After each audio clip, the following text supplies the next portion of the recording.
And what it appeared to them was a kind of destitute urban carnival.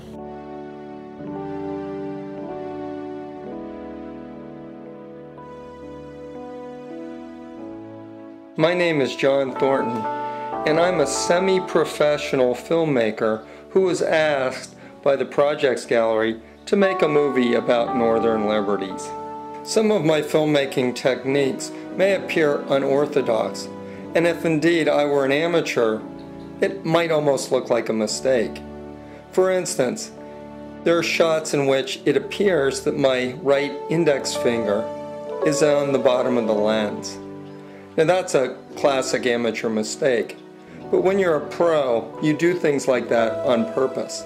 It's true that the night before the shoot, I had been awakened by a vomiting drunk in South Philadelphia and was severely sleep deprived. But exhaustion does not explain why my finger is so artfully placed in the frame. Rather, it is to accentuate the theme of this film, that in Northern Liberties, the individual person for centuries has enjoyed the freedom to carve out a life for himself.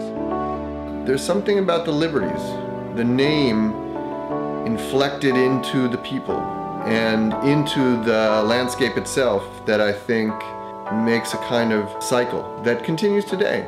You walk up there, we're now a solid 30 years into the process of what we would sort of obliquely call gentrification, right? It's been going on a while.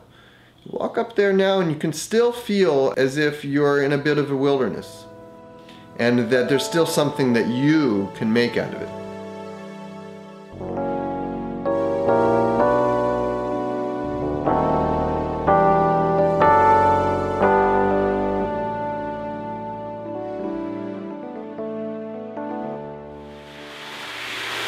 How long have you had this business? We've been open for about 3 weeks now, 3.5 weeks.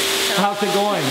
It's going pretty good. A lot of people like the service. It's a great idea. I've never seen something like this. Oh, thank you very much. Yeah, hopefully the dogs will like it. Are you enjoying yourself, young man? I think he is. The Northern Liberties has a unique relationship to the city of Philadelphia because, in fact, it was sort of the city's first suburb. Nathaniel Popkin is a Capitol Fellow, and he explained to me in detail the early history of Northern Liberties. William Penn, that guy who so famously loved Indians and furry animals, founded his green country town, aka Philadelphia. But he forced people to buy 500-acre lots and had plenty of rules and regulations.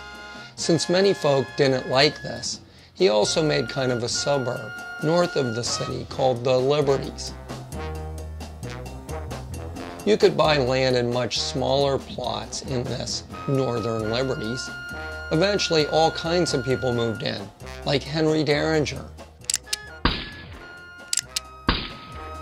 starting businesses and generally having a more tolerant and live and let live approach to the pursuit of happiness than those sad folk in the city. In 1854, the Liberties was merged into the city, but ever since then, it's retained a bit of its original character. Drink for 12 hours, work for 12 hours. Living the dream. Rise and fall, until in the 1970s, it's a basket case. David Lynch famously referring to Philadelphia as the sickest place he'd ever encountered. That's that moment. And some artists who couldn't afford Old City, which was about to gentrify, moved a mile north to the Northern Liberties, and they found a place that was uniquely strange, but where, like in generations past, they could sort of set themselves down and do what they wanted. They could purchase a piece of property for a few $1,000s, and they could live cheaply and make art. I've been told by a semi-reliable source that the artist Ira Upin lives in this bakery, making donuts and art for half a century. In October of 1976, I was living in New York City, And I had some friends who were living in Philly in the Old City area. I had a little money I had saved up working in New York, and I thought maybe I could buy a building, get something started. So I came from New York on the bus. I got off at 11th Street and I walked down to Old City. I looked at a number of buildings, but they cost like $40,000. I just kept walking north. Got to Spring Garden Street. Came into this sort of desolated area where there were some businesses, but there wasn't a whole lot of residential. I went into this little real estate office around the corner, and this man by the name of Henry Rapp showed me a few spaces. He showed me whole buildings, and I said, well, how much are these? He said, to rent? And I said, yeah, to rent. $100, $125? I said, for the whole building? He said, yeah. And he said, but if you have any money, it might be smarter to buy something. And I came upon the building on North 2nd Street that I eventually bought. I walked in, I liked the big space of it. It was an 18th century building, it had a lot of character, had not been lived in for 40 years, but had been used as a business on the first floor. I said, well, how much is this? And he said, well, the owner wants $10,000. Would he take $8,000? The guy said no, and I said, well, why don't we meet in the middle? So we ended up at $8,500. I signed a piece of paper, I walked out the front door in a daze because I realized that I had just sort of bought a building. Well, gentle viewer, are we jealous yet? $8,500 for an entire building? On the other hand, there were downsides to being part of the urban renewal. The first day Frank started working on his new home, it was broken into and all his tools were stolen. So one of the techniques that many of these urban pioneers used was to keep the outside of their homes disheveled looking, boarded up plywood, that sort of thing, while they worked feverishly to update the insides. This dissuaded criminals from breaking in, and it also kept the city officials away in terms of raising their property taxes. But there were other problems facing these urban pioneers that made the greed of burglars and bureaucrats seem petty in comparison. I moved into the studio when I got out of art school in 1978 with another sculptor. We were the only people in the building, everything else was empty, and the rest of the block was empty.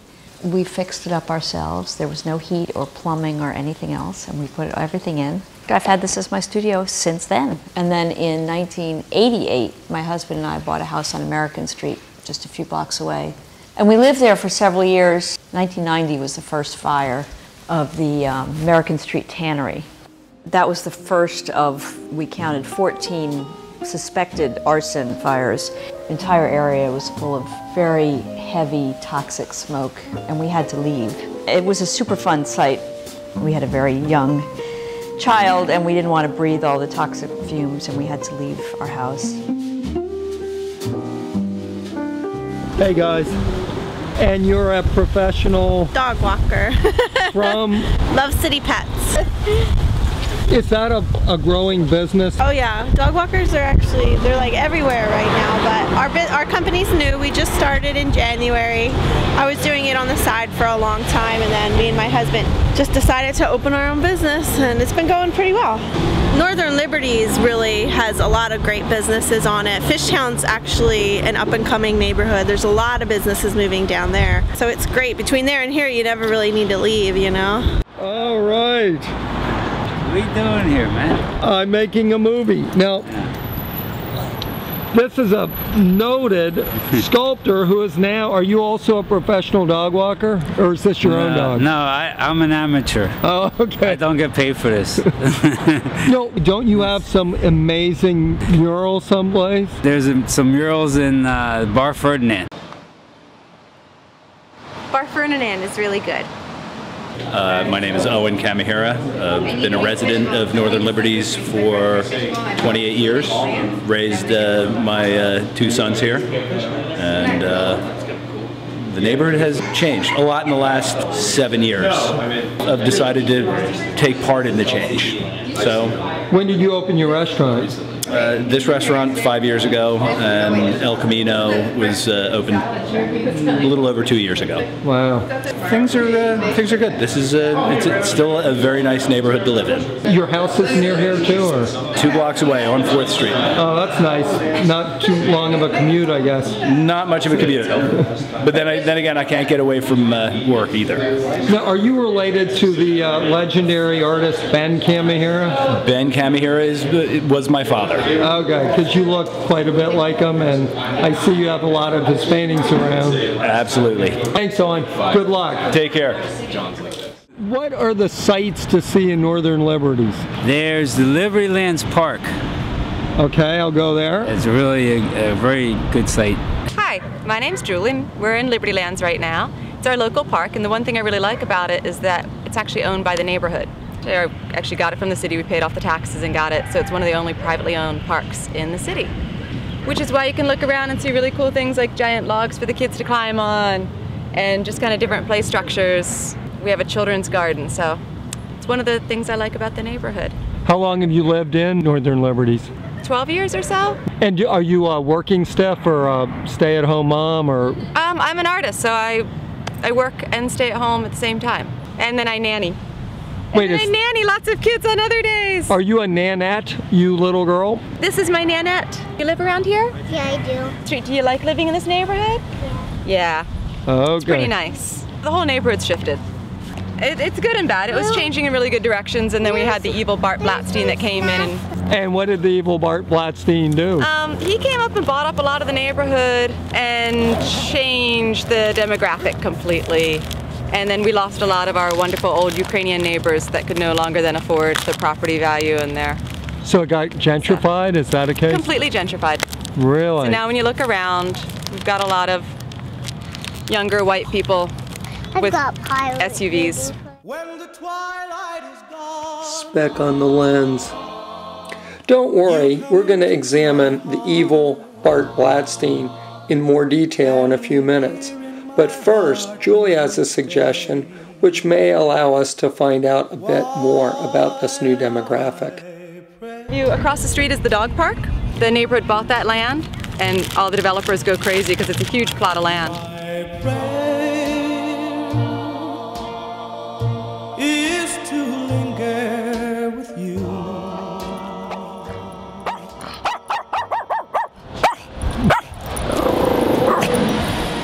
Hi. Good boy. Good boy. It's okay. Is this a welcoming community, would you say?